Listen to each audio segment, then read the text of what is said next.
There she goes, sweet as honeydew. You swear that you have seen her face like she's deja vu. She's the image of the fruit you cannot taste, forbidden and out of reach from another place. You don't know her name or how she got to here. All you know is that you know she's from a higher tier. You're reaching for her now. She built her way down and out. She's never coming down. There's never any doubt. She's up above. Oh, she's a bitch. She's. All right, we are back again with episode number 4. And this one is pretty much tearing down the engine, almost exclusively, but trying to run. We're gonna get through that engine tear down, and then, like I said, start trying to catch y'all up with where the car is at currently. While I was tearing down this engine, it's just one of those things that the engine is so dirty that you actually have to have that moment where you're just like, okay, there's no getting around it. If I want to get this done, I'm just going to have to be dirty, because it's just kind of filthy. Been parked a long time, rust, grease, dirt in the oil. It sat a long time.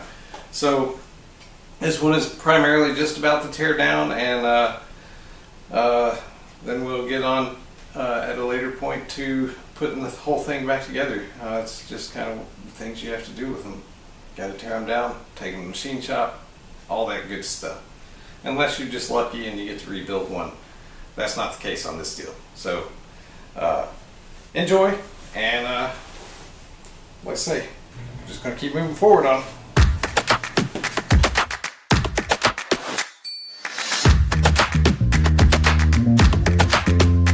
All right, do it again. Man, there's fire coming out where he said. So I got the thing on the engine stand. Didn't really film all that, but kind of highlighted some of it the other day. That is a water port right there. It's round hole. Goes into water jackets. That's the rusty outline of the water pump impeller. I've never seen anything quite like it, but I'm going to go ahead and pull the heads off of it. I know I'm going to see something really ugly right here, but all I can do is take it apart and see what happens when I take it to the machine shop.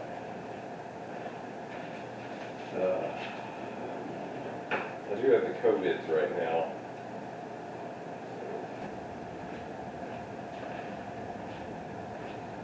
These push rods are all furry with rust. This motor's just it's been parked for a long time. And clearly it had coolant in it. Now this timing cover is also part of the coolant pass, the water pump housing. But it's aluminum, so that's probably the greatest reason for all that rust or corrosion. Toss these push rods into. I'm going to clean them up and see how they look. They don't actually have they don't actually feed oil. Oil's fed through the rocker shaft. Let's go. Time to grind, get inside your mind. Yeah, we working overtime. That's the only way to climb. We gon' make it in our prime. Signing on the dotted line, cashing checks left and right. That's the way I'm living life. I feel alive when I got a goal in sight. Chip away, I gotta fight. Ain't nobody else in sight. Man, I think I see the light. Yeah, that shit is so bright. Follow me, I got the guide. See you on the other side, son.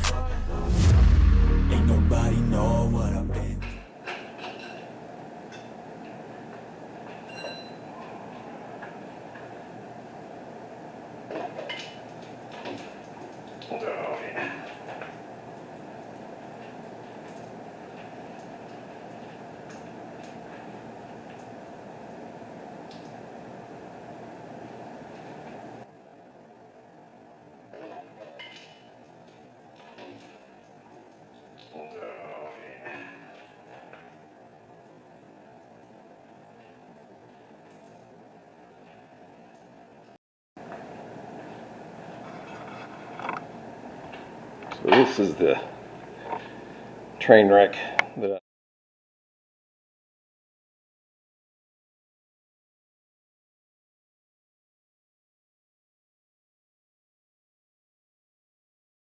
I knew I was looking at, or I knew I was going to see, because I've already popped that bore scope down here. All this is what keeps the motor from turning over. Basically, it packs between the cylinder head and the piston. This not as bad. That's a bunch of transmission fluid, which I knew I was going to find some of that because there's some in these cylinders here. It looks like someone tried to crank it over, and I guess they dumped transmission fluid in there to try and lube everything up, but they put the transmission fluid in through the intake. Seems kind of odd to me. I don't know why you wouldn't just pop the spark plugs out and put it in the plug hole, but whatever. So I'm going to get all this cleaned up and clean up the water that ran out of the block. Still confusing. But, oh. Man, that cylinder was just stacked full of water for a long time. The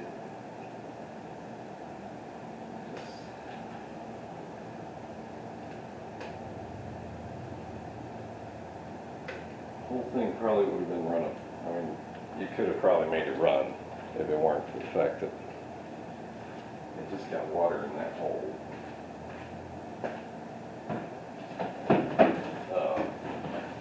That's assuming, of course, that the timing chain's still good, and I have serious doubts that it is. I haven't seen that valve train try and move at all.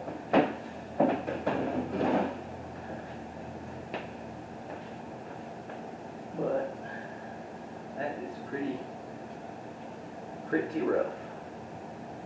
I think the old cylinder hose is just going to clean that up. So, it is what it is. Pull it all apart and let the machine shop do what they do.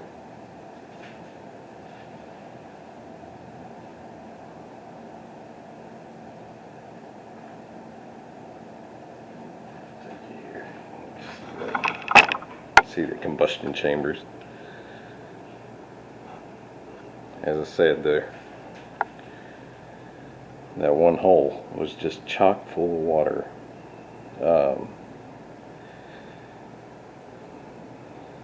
So I don't know, I may have said something about it before. These end up being 202 valve heads versus 188, I think, is the other head. So these heads are not original to this motor. For a 73, it would have had 188 valve heads. I guess occasionally they built them with heads from the previous year model, but these show to be a 70 model head. So it's got the big valve heads on it. They've had torque work done on them, and the owner said they had, previous owner. But you know, that stuff, you kind of take it with a grain of salt until you see it for yourself.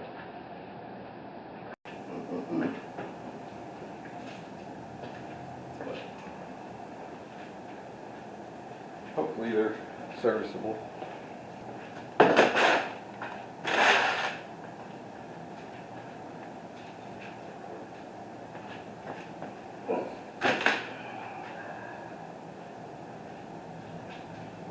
Let's do the other one.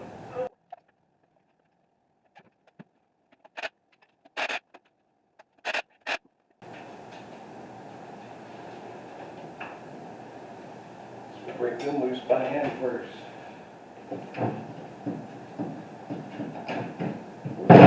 They weren't torqued the same when they were done.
Not a whole bunch to see on that side, pretty much.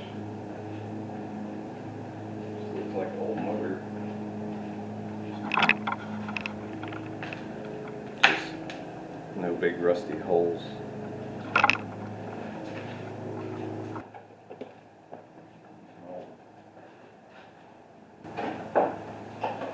Vacuum cleaner and some of this transmission fluid out of the cylinder.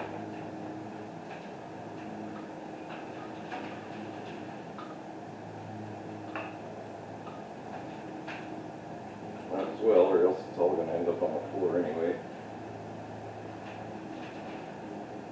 I'm going to have to let this oil drain for a day or so before I try and pull the oil pan off. Or before I try and flip it upside down.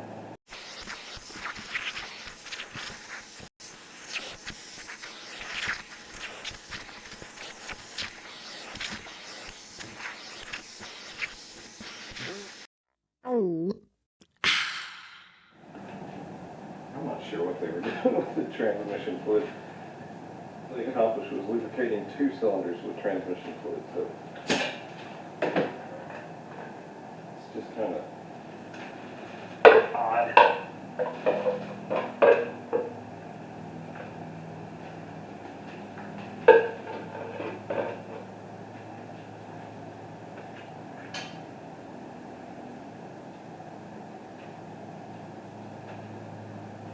Cylinder walls really don't feel terrible. They, with the exception of that one.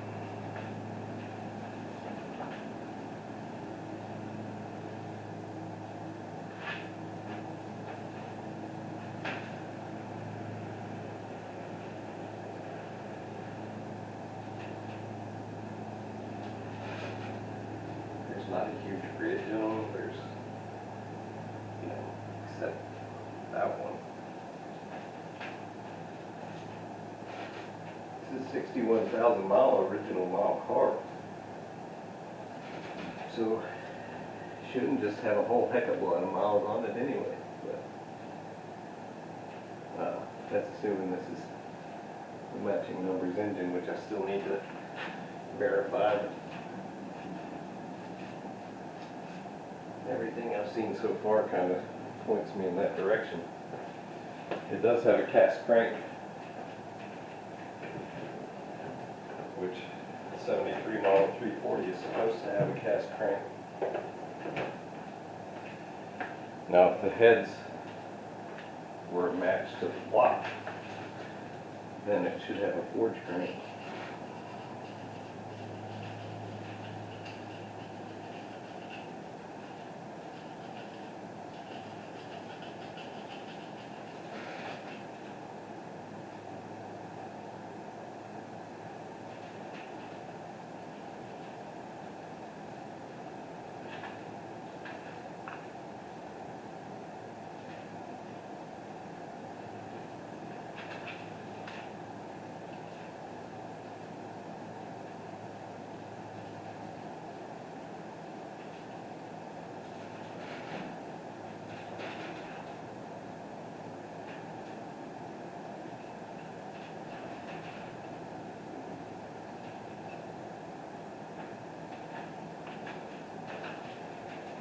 Two, 3, 3, 8, 1, 9, so it's the matching numbers block. It's not super legible.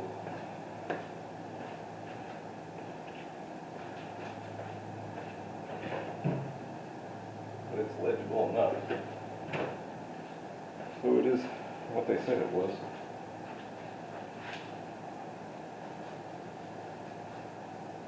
Which is kind of cool.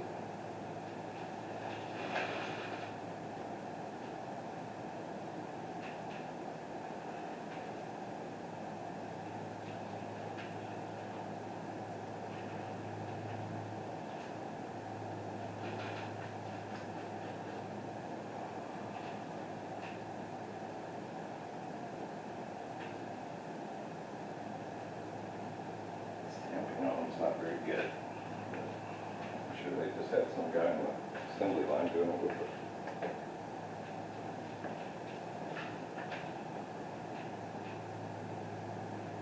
Hammer and chisel chisel type stamp. So what you're looking for is the VIN tag here to match up with the, here's a number on the side of the block, and those two match. So, assuming they can save this block, then this would keep your car matching numbers, which, as I said before, not a big resto guy, but you know, my intent is to get this thing running and sell it, so there is more value there if it's a matching numbers car, which is my primary reason for being concerned with that. And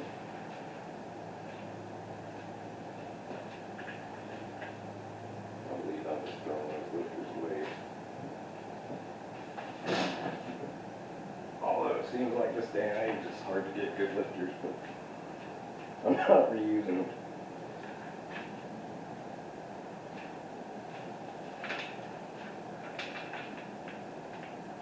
Nothing special, just plain old hydraulic lifters. Alright.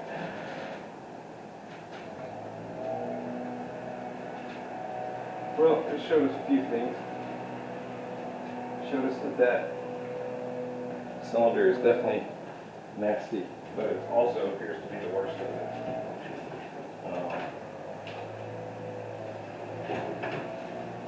Which I knew was going to be bad. When I bore scoped the other cylinders, they don't look. Nothing really stuck out, not like that one.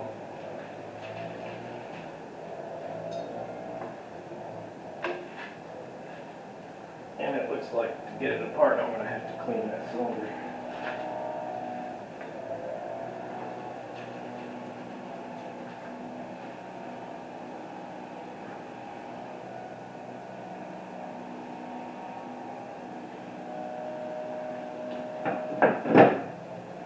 Otherwise it rotates pretty smooth, but the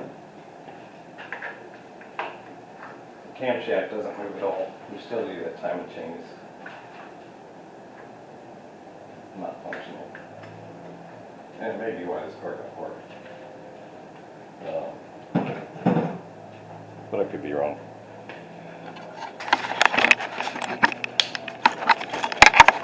I'm definitely going to have to do some work in this cylinder, because this piston's got to come out through here, so I've got to clean all this out, at least to the degree that I can slide the piston out.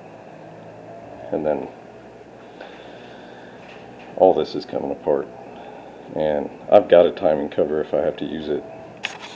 From the looks of that one, that's a probability.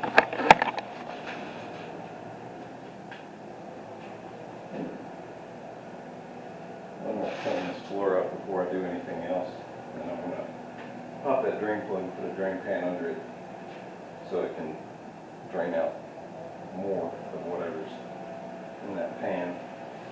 I'll probably have to get my pulley puller to yank that off, and my impact, my air impact. I think it's got a little more juice than the electric one. But I think I'll clean on this cylinder first, try and get it cleaned up enough to let this motor roll over, because if it can't roll over, then I can't get the cylinder apart. So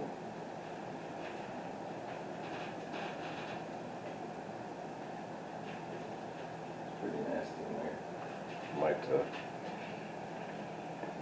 I don't know, just got to be cleaned up. Just a little bit about the engine while I'm going through the teardown. I'm not really getting super into detail on it. I have some of the parts here. I'll kind of explain what I was finding as I went as best I can. So these are the pistons that came out of it. I think from the look of the rustiness on this one, this is out of that number 2 cylinder. But This is a 73-340, and this should be a 4-valve relief flat top piston.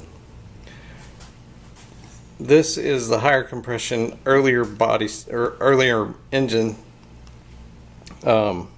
piston style. So, and these are essentially what went back in it, but the ones I put back in it are forged TRWs, and they're based off of this piston.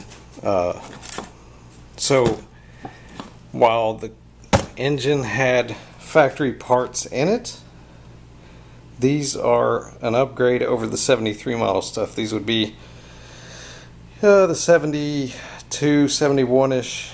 They're going to be just under 10-to-1 or something with the open chamber head. And so he did have some work done. He also had the heads ported.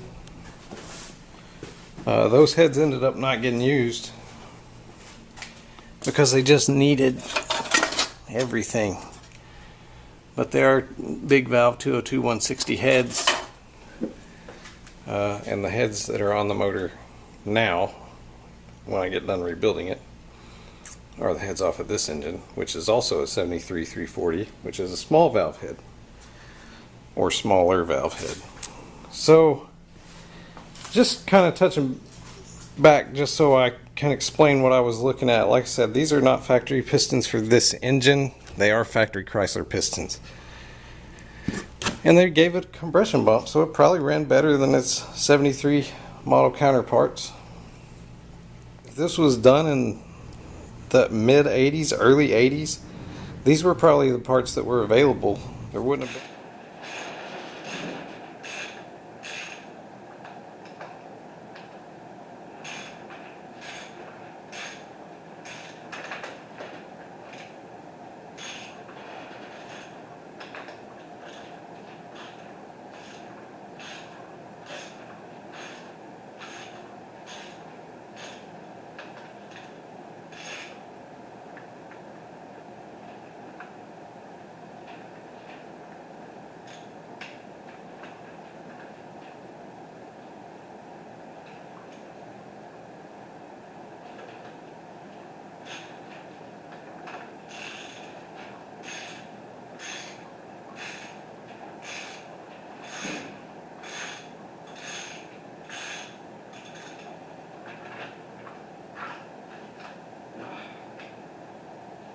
The amount of rust.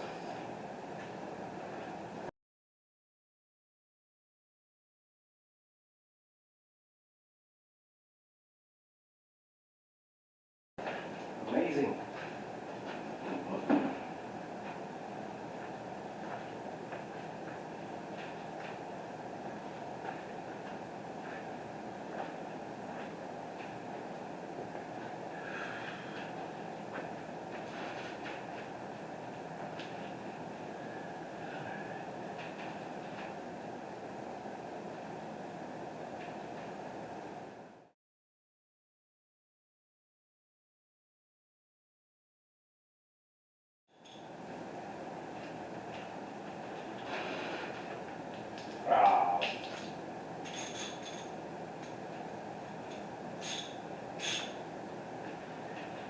Bye.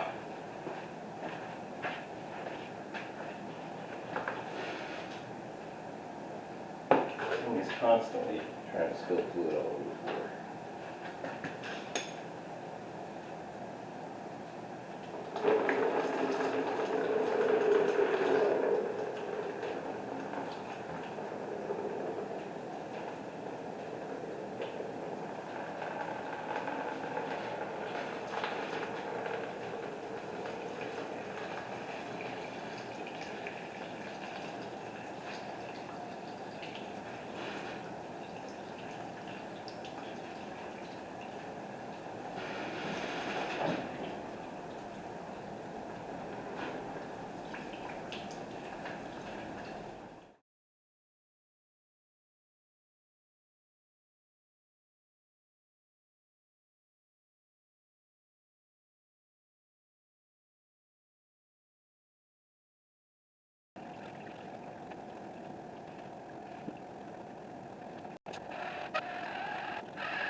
not great, but I've got to do something to clean that rust out, or else I can't get that piston out at work.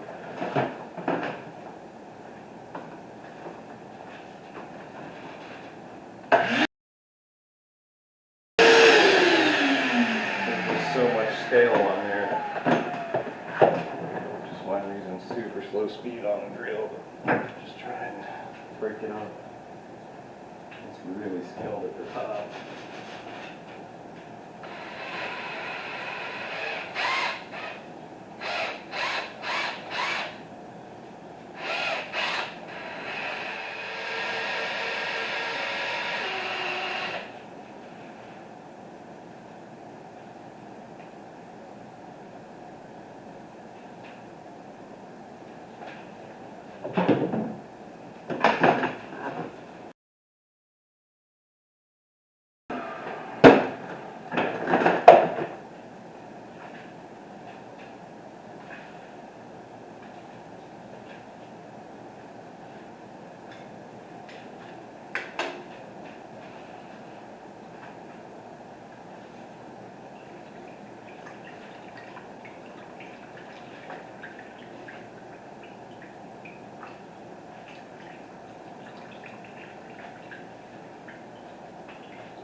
That'll do her.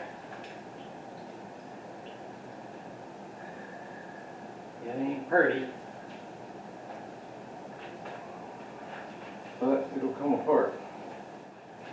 It's a pretty rough cylinder there. All the rest of them look really decent. You know, it'll be up to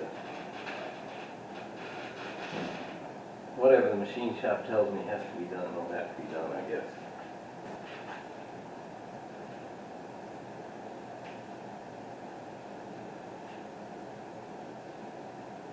But it rotates now.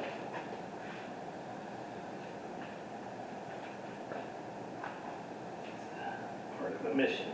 Yeah.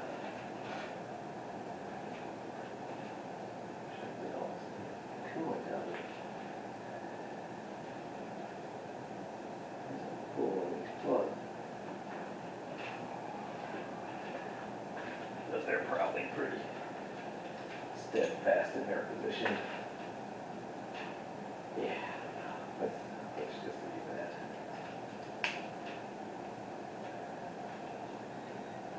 Everything that makes things worse. So this motor was cast on 3/21/1972. It is a definite VIN match to this car, so that's pretty cool. Now it's just going to be a bunch of teardown, so I can haul it off the machine shop and let them tell me what my outcome is.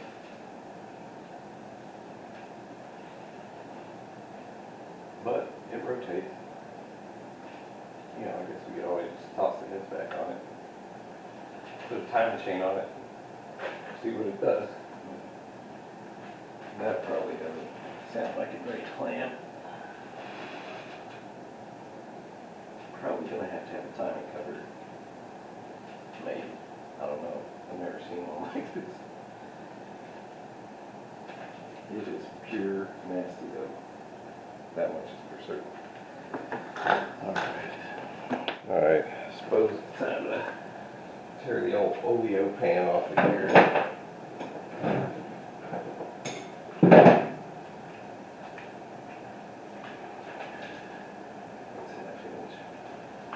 I let it drain quite a while so that it wouldn't be just running a bunch of oil out when I flip it over. I'm sure it's still going to do some, but better than what it would have done. Start taking rods and pistons out.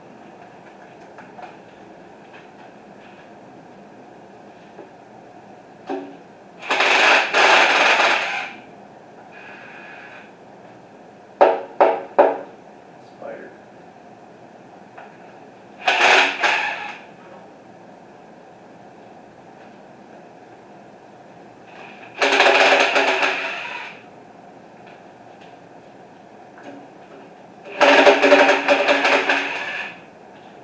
I don't know that all Chrysler small blocks have a windage tray, but I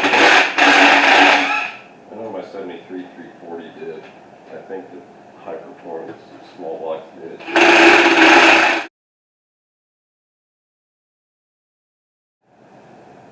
And the 73 was not the highest performance 340. So it had a compression. It went down in compression, went to cast crank. And it had the smaller valve head.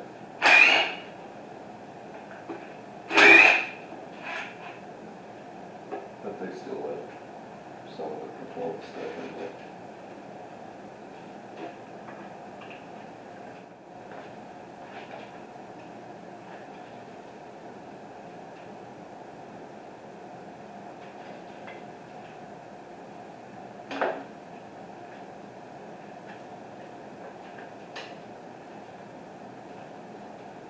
Silicone on here does not look factory, but I could be wrong. But it's like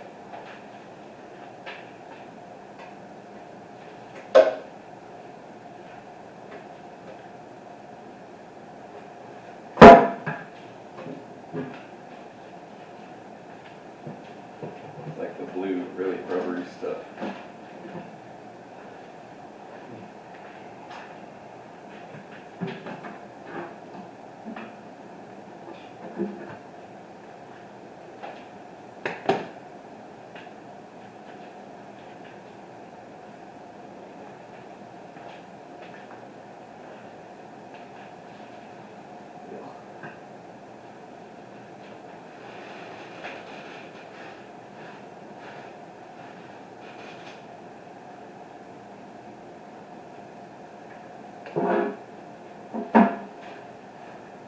Oh, my goodness. What is that?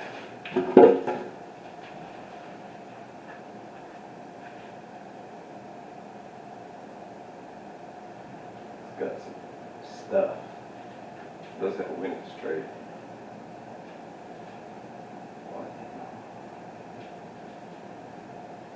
It is just pure filth inside here.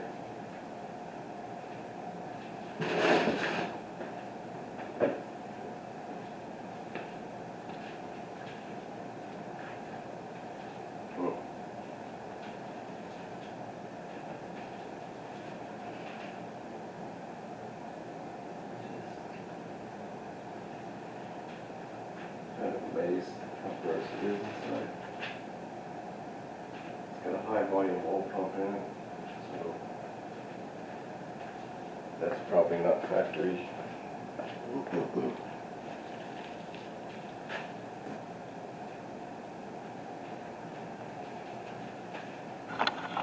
But, you know, I don't know what that stuff is, and there's a large amount of rusty stuff in there.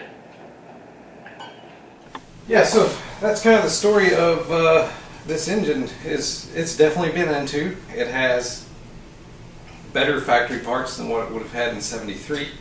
Would have been probably what was pretty common to do to one of these cars in the mid 80s, early 80s. So he bumped it as much as he could without spending a fortune on parts. It looks like he had some shop do the work, and then the reason it's got one mismatched rise bearing is they probably lost one when they took the pistons out to swap the pistons out, or they found a bearing they didn't like the look of and they went ahead and replaced it.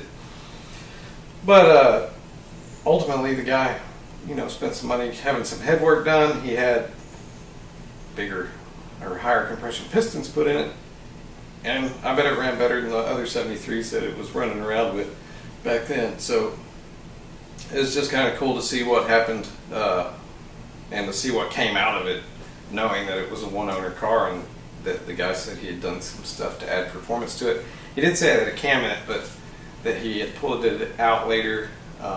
The cam that came out of it looked like it was very, very much a stock lift type deal. It was nothing crazy, but it got thrown in the trash. It's got a 480 something lift in it now, but that's the story kind of this engine. There's definitely some work done. Would it have been 14-to-1 compression?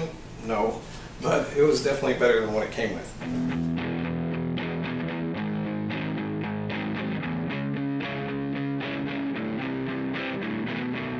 Oh, look, there she goes, sweet as honeydew. You swear that you have seen her face like she's deja vu. She's the image of the fruit you cannot taste, forbidden and out of reach from another place. You don't know her name or how she got to here. All you know is that you know she's from a higher tier. You're reaching for her now. She built to weigh you down and out. She's never coming down. There's never any doubt. She's up above. Oh, she's a beach. She's simply out of reach. She's up above. Oh, she's a beach. She's simply out of reach. She's up above. Oh, she's a beach. She's simply. Other than the rusty water appearance, the bearings don't look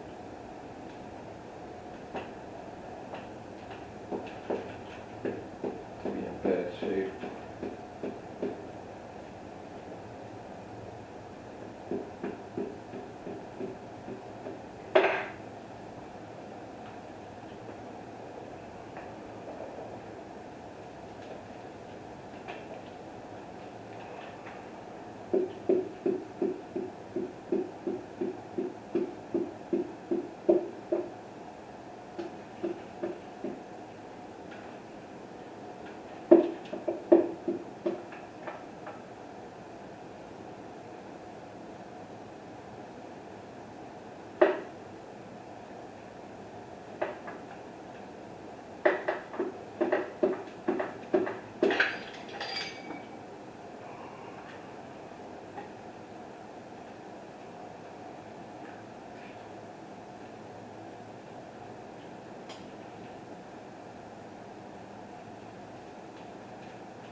There's a one scratched on the bottom of this piston.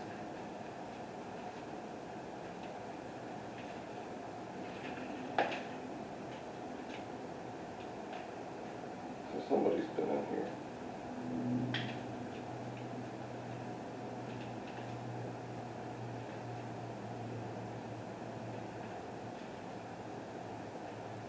A little bit of wear on the top, but there's just nothing substantial.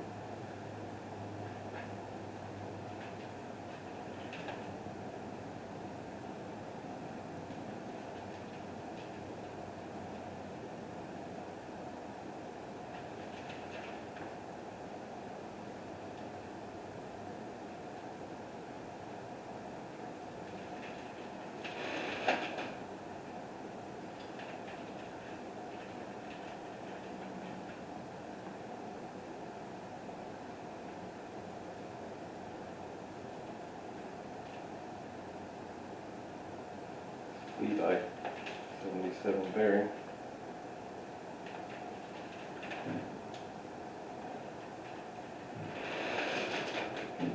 Does not look like it's an oversized bearing. I'll look up the part number, I guess. CB481P. I would assume there's a be a dash 10 or something like that if it was oversized.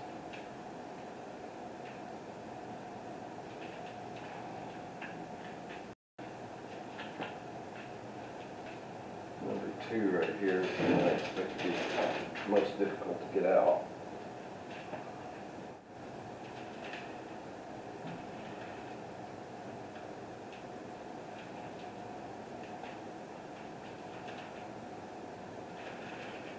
Now, the previous owner said it had aftermarket pistons in it, but he said they were like 14-to-1, which when I bore scoped it, it sure didn't look like it had any kind of serious dome to them. And the fact that they're stamped Chrysler probably says they probably weren't.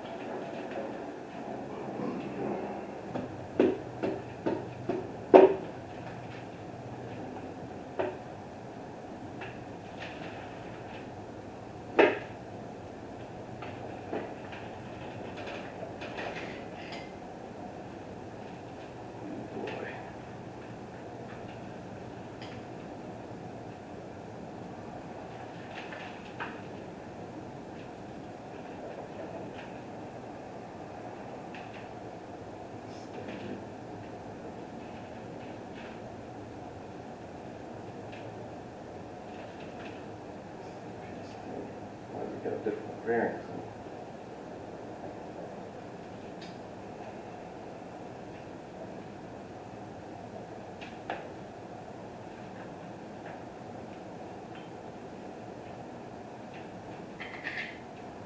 Rod bearings that are in it are not a match set.